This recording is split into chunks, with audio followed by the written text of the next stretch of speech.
Warahmatullahi wabarakatuh. Nama saya Muhammad Akbar Liamna dari kelas 10 IPA 7 absen 16. Kali ini saya akan jelaskan teori masuknya Islam di Papua. Pertama, teori Papua. Teori ini merupakan pandangan adat dan legenda yang melekat di sebagian rakyat asli Papua, khususnya yang berdiam di wilayah Fak-Fak, Kaimana, Manokwari, dan Raja Ampat atau Sorong. Teori ini memandang Islam bukan berasal dari luar Papua dan bukan dibawa dan disebarkan oleh kerajaan Ternate dan Tidore atau pedagang-pedagang muslim dan dai dari Arab, Sumatera, Jawa maupun Sulawesi. Namun Islam berasal dari Papua itu sendiri sejak Papua diciptakan oleh Allah Subhanahu wa taala.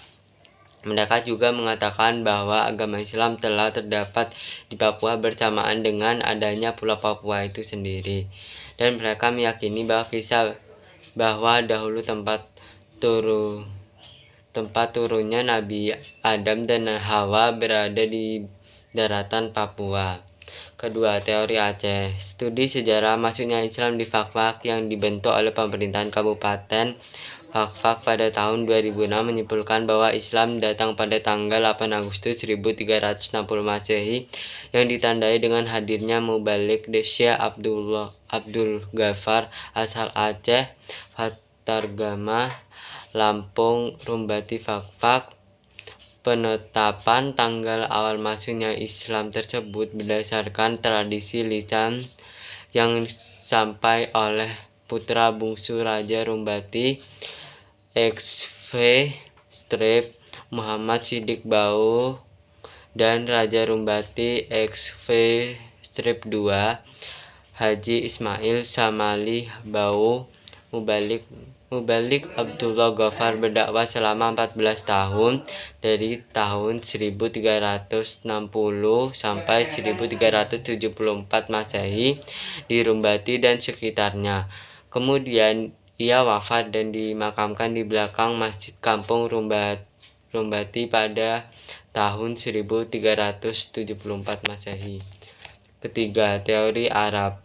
Menurut sejarah lisan Fak-Fak bahwa agama Islam mulai diperkenalkan di tanah Papua yaitu pertama kali di wilayah Jazirah Oni atau Patimuin Fak-Fak oleh seorang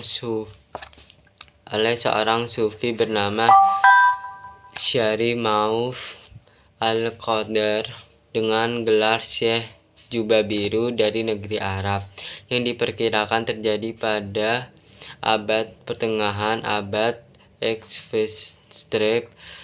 Sesuai bukti adanya Masjid Tunanggais yang berumur sekitar 400 tahun atau dibangun sekitar tahun 1587.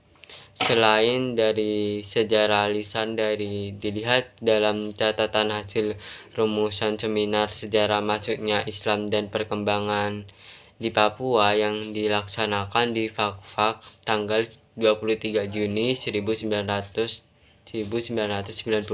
dirumuskan bahwa satu Islam dibawa oleh Sultan Abdul Qadir pada sekitar tahun 1500-an abad XV dan diterima oleh masyarakat di pesisir pantai selatan Papua, Fak-Fak, Sorong, dan sekitarnya. Agama Islam datang ke Papua dibawa oleh Arab atau Mekah.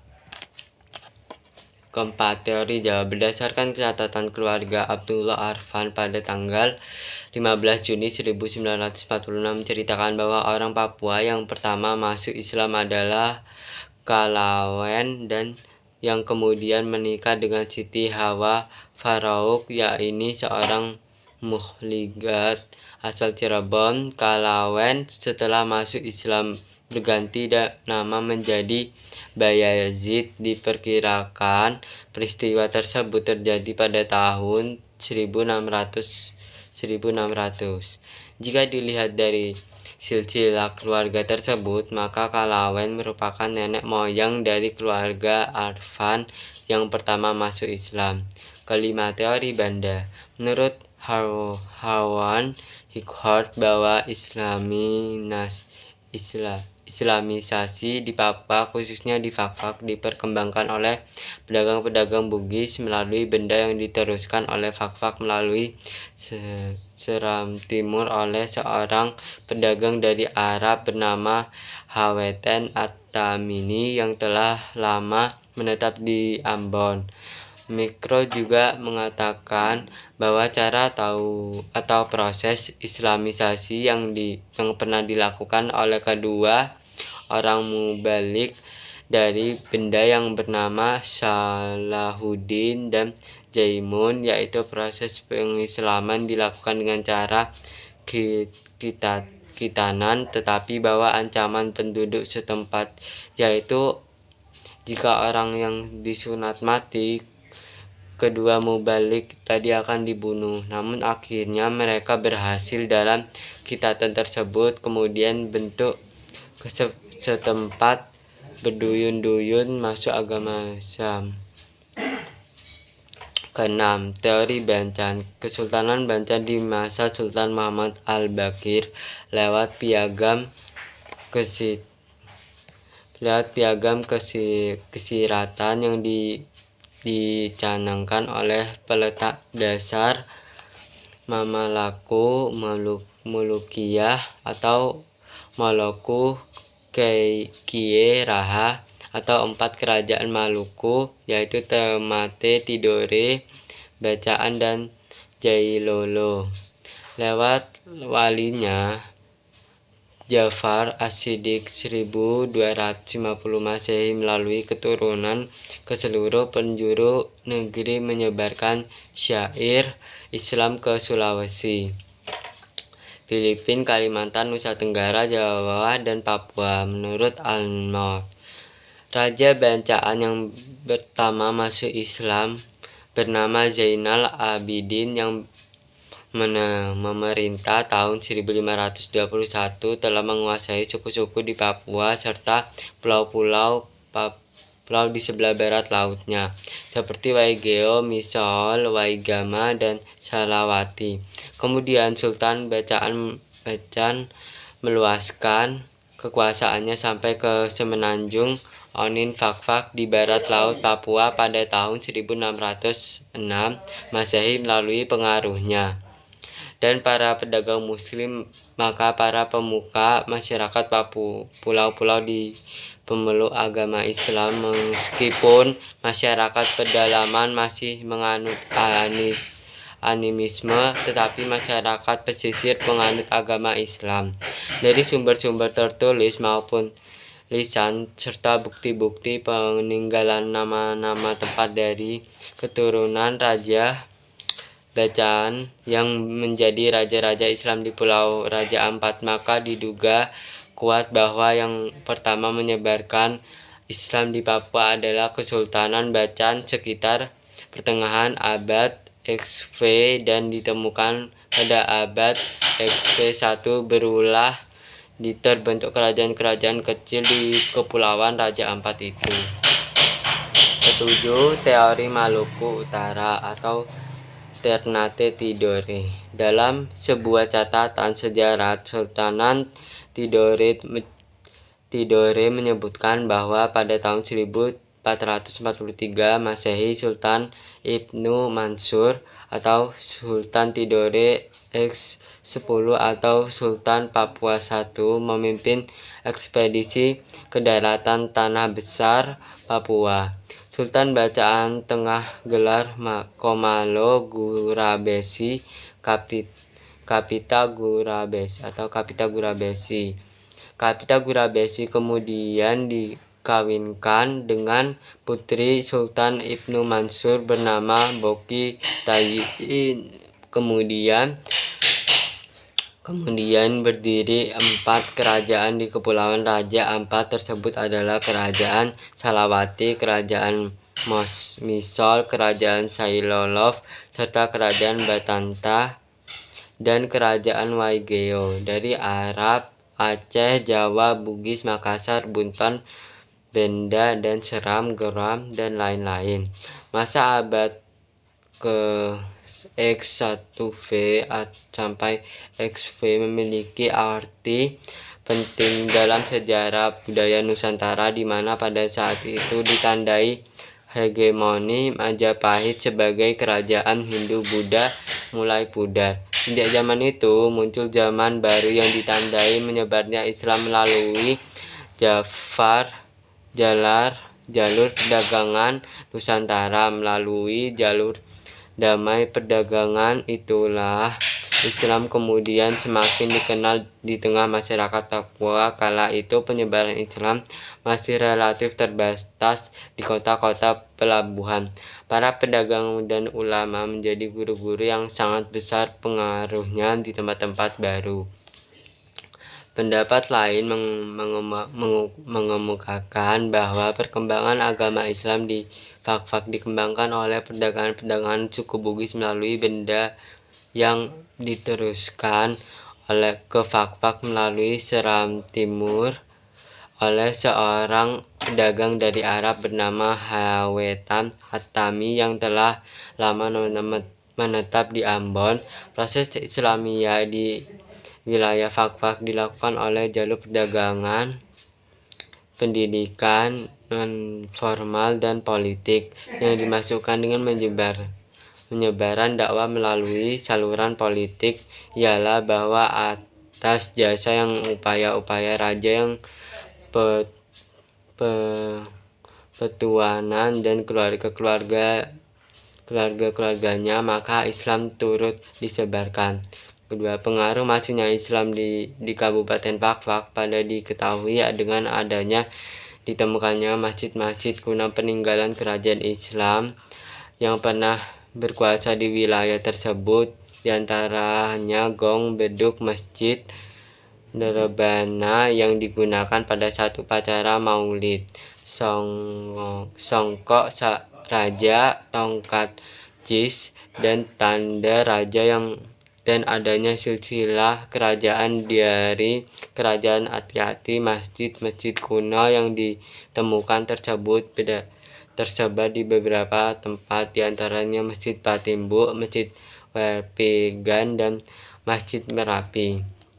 Di Kabupaten Fak-Fak pada masa awal masuknya agama Islam ada 4 raja yang berkuasa, diantaranya Raja Ati-Ati, Ugar, Kapiar, dan Namatota. Sekarang masuknya dalam wilayah Kabupaten Kaimana.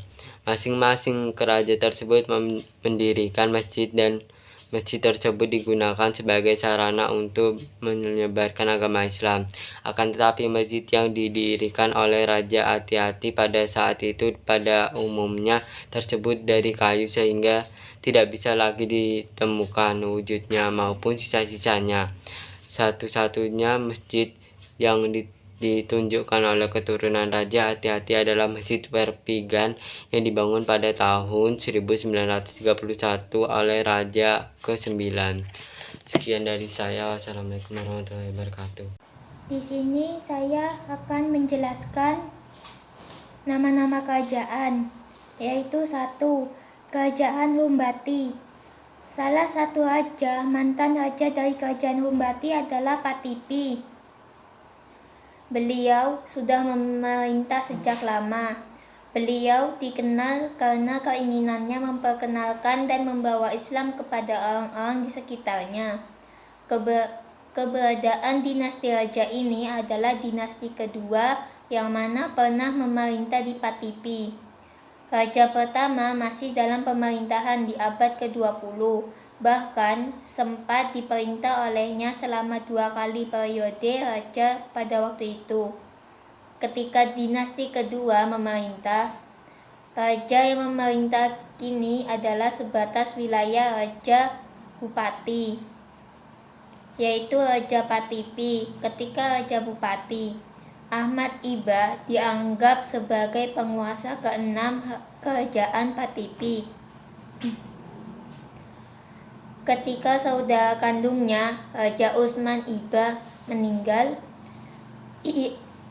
ia menjadi bupati karena anak raja mewariskannya sebagai penerus atau ahli waris, putra Raja almarhum. Di saat ia masih mempelajari, yaitu Raja Muda Atara Iba. Hal ini tidak diketahui ketika ahli waris tahta akan dinobatkan sebagai raja baru. Bupati adalah pensiunan pegawai dari Departemen Perikanan Kabupaten Fakfak. 2. Kerajaan Kowiai atau Namatota.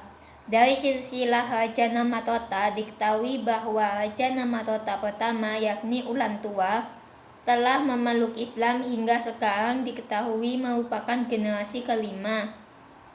Lama Ora merupakan raja kedua kerajaan Namatota diperkirakan hidup pada tahun 1778 sampai 1884. Raja Lama Ora selanjutnya datang ke daerah Kokas dan di sana beliau telah menyebarkan agama Islam dan kawin dengan perempuan bernama Kofiah Beta. Selanjutnya, pasangan ini merupakan cikal bakal raja-raja Wertual. Salah satu raja Wertual atau Kokas bernama Muhammad Urmandeng Al-Amin Umar Sekar 1934 dengan gigih pernah menentang pemerintah Belanda dengan tidak mau menyetor uang tambang minyak kepada mereka. Akibatnya, dia dipenjara di Hollandia atau Jayapura sebelum kemudian dibebaskan. 3. Kerajaan Kaimana atau Komisi. Seorang putra mahkota Raja Komisi bernama Hakim Ahmad Aituarau dibebaskan. 3. Kerajaan Kaimana atau Komisi. Seorang putra mahkota Raja Komisi bernama Hakim Ahmad Aituarau menyebutkan bahwa kerajaan Islam pertama didirikan di Pulau Adi pada tahun 1626 dengan nama Eramun yang diambil dari bahasa Adijaya yang artinya tanah haram. Raja pertamanya bernama Wohan. Namun, jauh sebelumnya pada abad ke-15 atau 1460 sampai 1541, penguasa pertama di Pulau Adi, Ade Aryawai, telah menerima Islam yang dibawa oleh Syarif Mu'az yang mendapat gelar Syekh Jubah Biru yang menyebarkan Islam di utara dan kawasan itu. Namun, sambutan positif lebih banyak diterima di Pulau Adi, dalam hal ini di daerah kekuasaan Ade Aryawai. Setelah masuk Islam, Ade Aryawai berganti nama menjadi Samai. Kemudian Samai mencatat bahwa pada tahun 1760, Dovin yang merupakan generasi kelima dari Samai mendirikan kerajaan Kaimana dan bertahta di sana dengan gelar Rat Umis As Tuarau yang kemudian dikenal dengan nama Raja Komisi. Sekian dari penjelasan saya, terima kasih. Sistem ekonomi dan sosial. Ditinjau dari sistem sosial, pada umumnya masyarakat Papua sangat menjunjung tinggi hidup bersosial, dikarenakan nenek moyang mereka dahulu selalu hidup bersosial. Bahkan hingga sekarang masyarakatnya pun demikian. Contohnya yang sering muncul di halayak, yaitu di dalam acara keagamaan, biasanya antara agama Islam dan Nas. Sehingga sistem sosial kerajaan Islam di Papua menganut sistem hukum Islam di mana peradabannya harus sesuai syariat Islam. Sistem ekonomi kerajaan Islam di Papua didominasi oleh perdagangan, karena daerah Papua memiliki kekayaan tambang dan rempah sehingga daerah ini menjadi incaran para pedagang.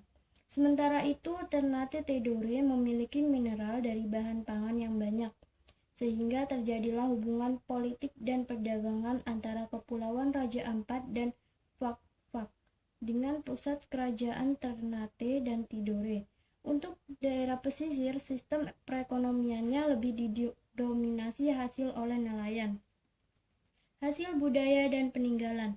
Pengaruh masuknya Islam di Kabupaten Fakfak dapat dilihat dengan adanya temuan masjid kuno di beberapa tempat, yaitu Masjid Merapi, Werpigan, Palimburak, gong, rebana, tongkat, cis, songkak, raja. Islam juga mencapkan pengaruhnya di daerah Kaukas. Fak-fak salah satu buktinya adalah keberadaan sebuah masjid tua, yaitu Masjid Patimburak. Terdapat living monumen yang berupa makanan Islam yang dikenal di masa lampau yang masih bertahan sampai hari ini di daerah Papua di desa Saonek, Lapintol, dan Beo di distrik Waigeo. Dua tradisi lisan masih tetap terjaga sampai hari ini yang berupa cerita dari mulut ke mulut tentang kehadiran Islam di bumi Cendrawasih. 3. Naskah-naskah dari masa Raja Ampat dan teks kuno lainnya yang berada di beberapa masjid kuno. 4. Di Fak-Fak, Papua Barat dapat ditemukan 8 manuskrip kuno berhuruf Arab, 5 manuskrip berbentuk kitab dengan ukuran yang berbeda. Yang terbesar berukuran lebih 50 x 40 cm yang berupa mushaf Al-Quran yang ditulis dengan tulisan tangan di atas kulit kayu dan dirangkai menjadi kitab. Sedangkan kitab lainnya yang salah satunya bersampul kulit rusa merupakan kitab hadis, ilmu tauhid, dan kumpulan doa. Kelima kitab tersebut diyakini masuk pada tahun 1214 dibawa oleh Syekh Iskandar dari Kerajaan Samudra Pasai yang ditanya menyertai ekspedisi kerajaan ke wilayah timur. Mereka masuk melalui Mes, ibu kota Teluk Patipi saat itu, sedangkan ketiga kitab lainnya ditulis di atas daun koba, pohon khas Papua yang mulai langka saat ini. Tulisan tersebut kemudian dimasukkan ke dalam tabung yang terbuat dari bambu. Sekilas bentuknya mirip dengan manuskrip yang ditulis di atas daun lontar yang banyak dijumpai di wilayah Indonesia Timur. 5. Masjid Patimburak yang didirikan di tepi Teluk Kakas, distrik Kakas, Fak-Fak yang dibangun oleh Raja Wartuer I yang memiliki nama kecil Semempe, merupakan salah satu bukti autentik keberadaan Islam di tanah Papua yang masih terpelihara rapi. Masjid Patimburak. Masyarakat setempat mengenal masjid ini sebagai Masjid Tua Patimburak. Menurut catatan sejarah, masjid ini telah berdiri lebih dari 200 tahun yang lalu, bahkan merupakan masjid tertua di Kabupaten Fak-Fak. Bangunan yang masih berdiri kokoh dan berfungsi hingga saat ini dibangun pada tahun 1870 seorang imam bernama Abu Han Kilian. 5. Keruntuhan dan penyebabnya. Setelah Belanda masuk pada abad 17-an, Belanda sangat menginginkan wilayah Papua, terutama Papua Barat. Bahkan sejarah mencatat Papua Barat baru dapat diselesaikan setelah peristiwa Trikora dengan mengirimkan kapal perang tercanggih Uni Soviet serta puluhan kapal tempur lainnya untuk mengusir Belanda dari wilayah Indonesia merdeka. Pada zaman nenek moyang agama Islam terlebih dahulu masuk ke tanah Papua, tetapi dikarenakan pembunuhan di mana-mana, terpaksa mereka mengikuti ajaran agama NAS. Meskipun para pemuka Islam perlahan masuk untuk menyebarluaskan Islam di tanah Papua, khususnya di daerah pesisir pantai. Masuknya paham misionari dari Katolik dan Protestan ke wilayah Papua. Adat yang berlaku seringkali bertentangan dengan ajaran murni agama Islam itu